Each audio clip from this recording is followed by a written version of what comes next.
Howdy doody, my name is Susie and today I thought I would share with you how I make my strawberry jam from frozen berries.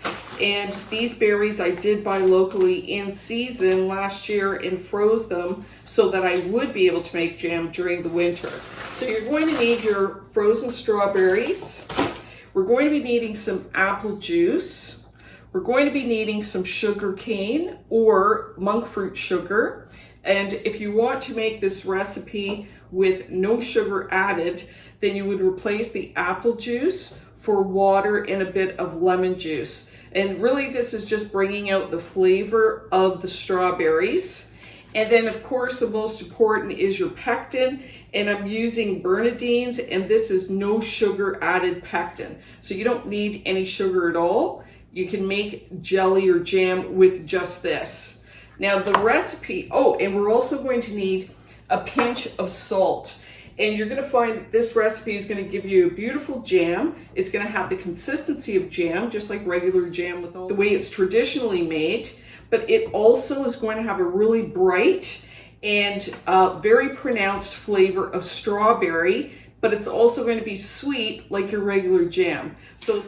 Now in terms of some of the tools that we're going to need, this recipe is going to yield 5 jars, approximately 5 250 ml jars, and we're going to be using the sterilizing and the heat method, which is the oven method, in order to preserve your jars. We're not using the bath water or any other canning technique. So in order to do that, we need to sterilize our jars for 15 to 20 minutes at 225 degrees in the oven. This will sterilize our jars. We're also going to need a pot with some water because we're going to boil our lids for 5 minutes to sterilize our lids. We're going to need a spoon to mix. We're going to need some tongs to remove the jars from the oven. This is a magnet to remove your lids from the water, which is optional. And then we're going to need a couple of measuring cups. I use the small measuring cup to scoop out my hot liquid and pour it into the jar. It's the easiest way, and I just let it hang on a larger measuring cup. So we'll need that as well. And then we're going to need a large pot, and I'm using a 5-quart pot, and I'm telling you the size because the timing for cooking the jam may vary if you have a much larger or smaller pot than I do. So use this as a guide. Obviously, if the pot is much larger and wider and it has a greater surface for evaporation, your jam may set faster than mine. So just keep that in mind, but generally speaking, this is what I'm going to use, and you can use it as a guide. So I'm going to start off by putting my jars in a 225 degree oven, and I'm going to let it sit for a minimum of 20 minutes. I'm going to leave the oven on the whole time that I'm making the recipe because part of vacuuming the jam and sealing it airtight in the jar is having everything hot at the same time. So I'm just going to put these in the oven and then I'll show you the next step. So I've got my frozen strawberries and I'm just measuring out 8 cups of strawberries, and they're frozen, so I'm just filling up this 4-cup measuring cup. So this is 8 cups of strawberries approximately. So now I've got my 8 cups of frozen strawberries. I'm going to cook them from frozen, but you can thaw them out and then proceed with the same recipe. You can also, of course, use fresh strawberries in doing this, in which case the fresh strawberries, you might want to chop them up. Now with the frozen strawberries, actually the freezing process helps them break down really nicely when cooking them, but it also helps preserve a little bit of that sweetness. So we're going to move over to the stove, and I'm going to, on very low, start warming up my strawberries in order to thaw them so that we can get our prepared fruit and then make our jam. So we're at the stove, and just over medium heat, I've got my frozen berries. I want to start melting, and I'm going to add just half of the apple juice just to start warming up those berries and defrosting them. Bring that to just a low simmer. I'm going to put a cover on it, and that's going to help melt those strawberries really quickly. So you can see just over medium heat, these strawberries are melting very quickly and becoming soft. And now that they've I've gotten enough liquid, I'm just gonna put the lid on this.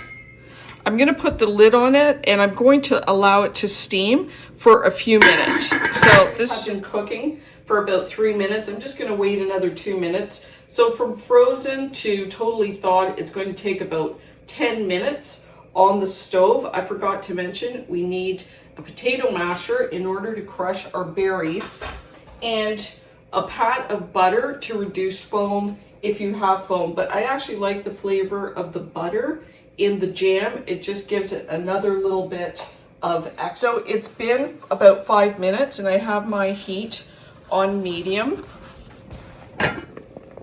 And you can see that these strawberries are now boiling and they are soft. Some of the larger ones may be a little bit frozen, but just test them. You can see how you can just crush them. So now we're going to turn off the stove. We want this solution to cool, and we're just going to mash our strawberries at this point and get a consistency that we like for jam. So now I've mashed the berries. You can see they're all broken down. My pot is off the heat. My fruit solution is still hot. And now I'm just going to add the rest of my cool apple juice and just mix that up. So I've just added the rest of that apple juice just to cool things down. And here's a little leaf, which I'll just remove. And because I've got all that foam, I'm gonna add a pat of butter. And I'm just gonna dissolve that into the jam. And this is gonna help reduce that foam that we're seeing. Now the color looks almost like a brownish orange, but once we cook this, it's gonna be a brilliant jewel tone of red. Really beautiful. This jam also holds its color very nicely. It's very bright, as is the flavor.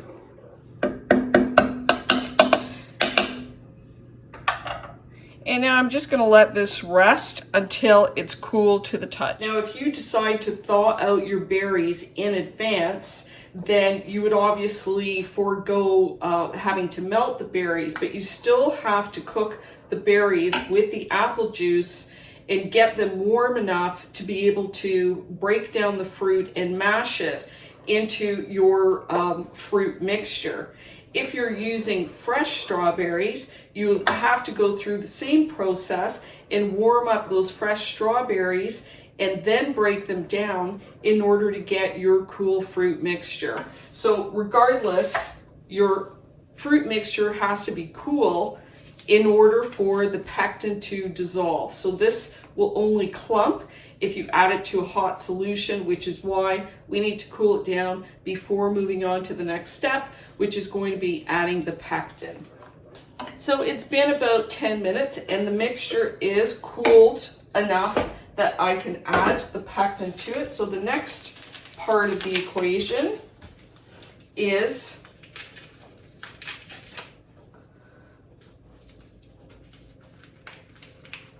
you're going to take your pectin and you're going to add it to the cooled fruit mixture and you're going to stir it in.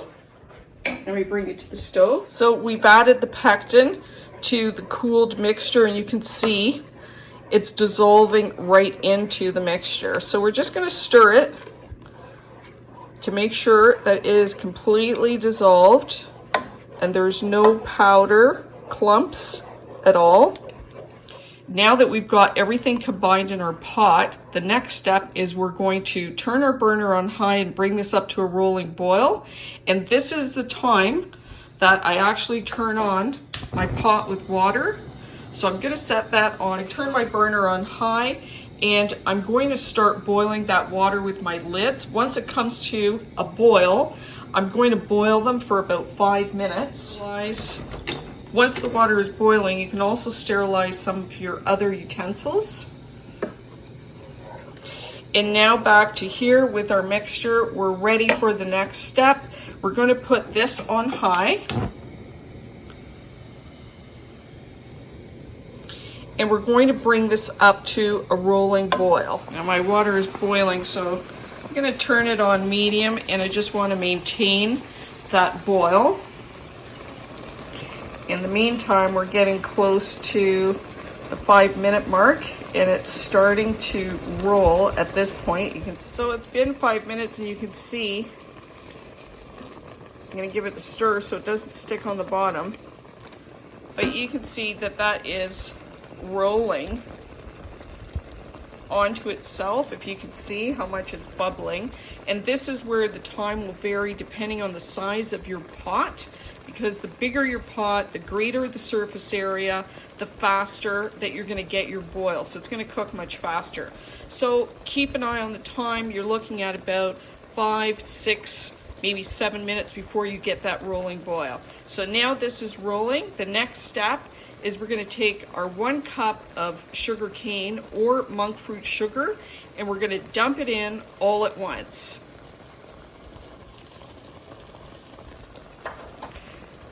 And we're going to stir immediately, and you want to dissolve all that sugar. Leave the stove on high.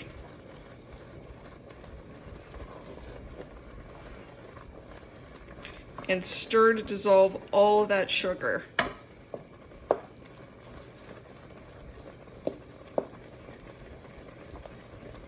So we have our rolling boil. We're going to boil it hard for 3 minutes.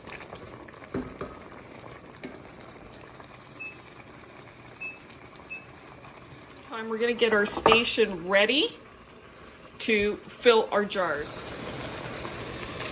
It's been 4.5 minutes. You just want to stir, make sure that it doesn't stick to the bottom of your pot. Constantly stirring, and there's our timer. So we're going to turn off the stove. And you can see our solution is piping hot. And we've got our jars ready. And we've got our, I'll turn off, and we've got our tools sterilized. So we have everything ready, and I'm going to fill 2 jars at a time, and those jars are very hot. And then with my sterilized cup, I'm just going to fill each jar and just leave 1/4 inch on the top. You want to have a cloth to make sure that your jars are completely clean.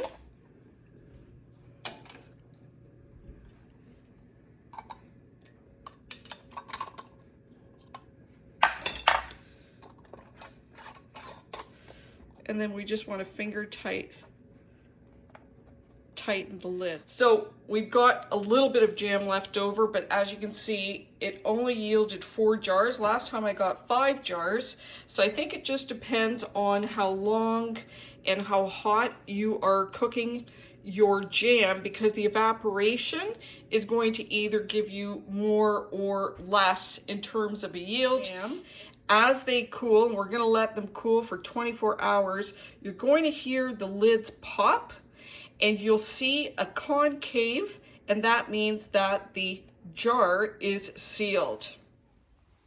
So our recipe only yielded 4 jars plus this little peck, and like I said, I've made this before and it yielded 5 jars, but it just goes to show you that the size of the pot and how hot your stove is and your timing on how long you actually boil it will change how much you're going to get. because evaporation is going to take place during the cooking process. And if you have a larger pot and it cooks faster, you're not losing that evaporation as quickly, as opposed to if you're using a smaller pot, then it's going to take longer to get up to that boiling point. And in doing so, it's going to be cooking longer, and a lot of that liquid will evaporate, if that makes any sense. But we still got 4 jars plus our little peck. And I think that you can, I just want to show you the color of it. Look how bright that color is. And the texture of the jam, like I was saying before, this is the texture that you want in a jam. It's jammy. It's not like pureed fruit. And when you spread it, you can see how nicely that spreads. This jam hasn't sat for 24 hours. It's coming straight out of the pot, but it's you can see that it's set just based on our little jar. These jars that are going to sit, the longer they sit, the more, oh, did you hear one of the jars just pop? Yeah, this one just popped, so that means that's sealed. So I'm not going to touch them. The flavors do deepen the longer that they sit, because obviously they have more time to meld together. This is a very fresh version because it hasn't even sat for an hour, but it's still going to taste delicious.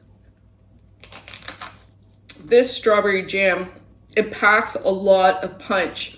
It really tastes very, it's actually very sweet, even though we didn't use that much sugar, or no sugar at all if you're using the monk fruit sugar. But it has the sweetness that you want from jam, but the flavor is really intense. You know this is strawberry jam. The first and foremost flavor that you're getting from this is strawberry, and then the secondary is the sweetness. Now, after these sit for 24 hours, you can fully tighten the lids. You'll know whether or not the jars have actually sealed because the lids will be concave and you'll have that nice seal. If you're using the 1 cup of sugar cane, then these will keep for a year, and they will maintain their color really nicely. The flavor will be beautiful. If you're doing the sugar-free version, where you would be using the water and a little bit of lemon juice and the monk fruit sugar, then they really peak out at 6 months. These will keep for 6 months in your cupboard, and they'll still be good beyond 6 months, but I find that after 6 months, the color starts to change a little bit on the ones that are sugar-free. The sugar cane preserves much longer, but so regardless if you use the sugar cane or the sugar-free version, I think that you're going to be delighted in enjoying this jam for the next 6 months to a year. Enjoy!